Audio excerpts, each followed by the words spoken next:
السلام علیکم۔ آج میں ایک نیو سٹوری کے ساتھ حاضر ہوئی ہوں۔ انتہائی انٹرسٹنگ سٹوری ہے، سکپ مت کیجیے گا، پوری سٹوری دیکھیے گا۔ اگر پسند آئے تو چینل کو لائک کریے گا، شیئر کریے گا، سبسکرائب کریے گا۔ بات ہے ایک سچے بزرگ مبلغ قاری خالد صاحب۔ انہوں نے بتایا کہ 1994 میں کوئٹہ سے نکلنے والی ایک جماعت کے ساتھ بلوچستان کے پہاڑی علاقوں میں تبلیغ کے لیے گئے تھے۔ ان دنوں موسم سخت سرد تھا، راستے پہاڑوں میں برف جمی ہوئی تھی، ہر طرف برف جمی ہوئی تھی۔ جماعت میں کل 6 لوگ تھے، سب نیک، خاموش، تباہ اور دین کے کام میں پکے۔ وہ لوگ اللہ کے راستے پر چلنے والے تھے، ان کی زبان سے نکلی ہر بات میں ایک خاص اثر تھا۔ ایک دن انہیں ایک گاؤں جانا پڑا، مگر سورج غروب ہونے سے پہلے ہی راستہ بند ہو چکا تھا برف کی وجہ سے۔ برف باری اتنی شدید تھی کہ راستہ بالکل واضح ہی نہیں ہو رہا تھا۔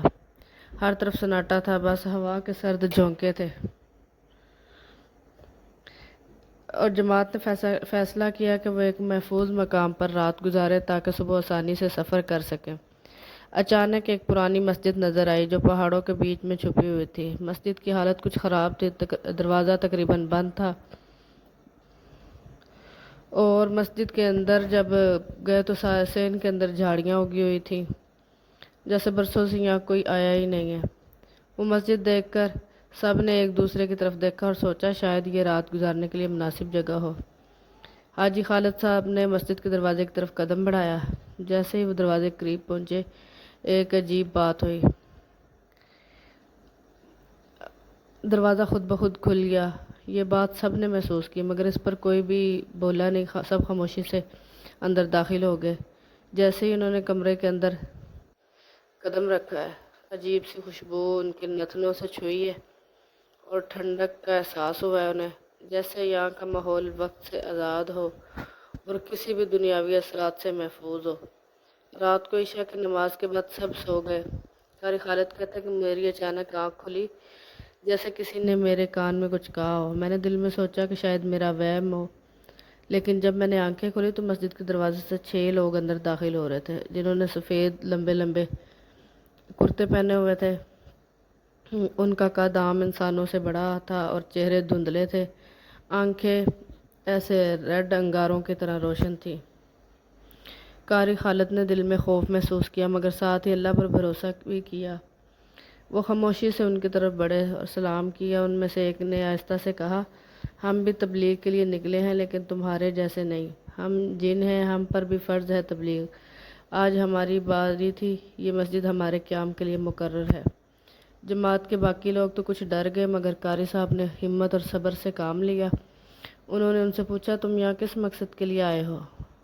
انہوں نے جواب دیا، ہم تبلیغ کے میدان کے وہ مسافر ہیں جنہیں انسانوں سے چھپا کر رکھا گیا ہے۔ ہم صرف ان جگہوں پر آتے ہیں جہاں برسوں سے کوئی اذان نہ ہوئی ہو۔ تم نے یہاں اذان دی، اس لیے ہمیں بھی اجازت مل گئی آنے کی۔ پھر انہوں نے قرآن کی تلاوت شروع کی اور وہ آواز اتنی دل کو چھو جانے والی تھی کہ سن کر دل لرز جاتا۔ ایک جن روتا جاتا تھا اور سورۃ رحمان پڑھتا تھا، اور جب وہ فبأي آلاء ربكما تكذبان پر پہنچا تو اس کی ہچکی بند گئی، اور اس کی آواز میں ایسا درد تھا کہ ہر انسان کا دل کانپنے لگتا۔ تہجد کے بعد جب ان جنات نے اپنے سفر کی تیاری کی تو ایک جن قاری خالد کے پاس آیا اور آہستہ سے کہا، ہم تمہاری جماعت کا حصہ نہیں ہیں، لیکن اللہ کے راستے پر چلنے والے ہیں۔ تمہاری اذان نے ہمیں یہاں آنے کی اجازت دی۔ یاد رکھو، کبھی تمہاری اذان کسی جن یا غیر مرئی مخلوق کی ہدایت کا سبب بن سکتی ہے۔ چلتے وقت ان جنات نے ایک آخری پیغام دیا، تمہارا کام چھوٹا نہیں ہے، تمہاری ہر اذان، ہر کلمہ، تمہاری دعائیں، یہ سب کسی نہ کسی کی ہدایت کا ذریعہ بن سکتی ہیں۔ یہ الفاظ قاری خالد کے دل میں ہمیشہ کے لیے دفن ہو گئے۔ اگلی صبح جب سب جاگے تو وہ مسجد پھر ویسی کی ویسی سنسان ہو چکی تھی۔ دروازے پر لکڑی لگی تھی، جھاڑیاں اگی ہوئی تھی اور وہی پرانی خاموشی چھائی ہوئی تھی۔ حاجی خالد نے اس واقعے کو ہمیشہ یاد رکھا اور لوگوں کو بتانے لگے، یاد رکھو، اللہ کا پیغام سب تک پہنچنا ہے، چاہے وہ انسانوں تک پہنچے یا جنات تک۔ ہمارے ہر عمل کا اثر کسی نہ کسی پر پڑتا ہے، اور یہ چھوٹے کام کبھی بھی اللہ کی رضا کا سبب بن سکتے ہیں۔ اللہ سب کو نیک کام کرنے کی توفیق عطا فرمائے، آمین۔ اللہ حافظ۔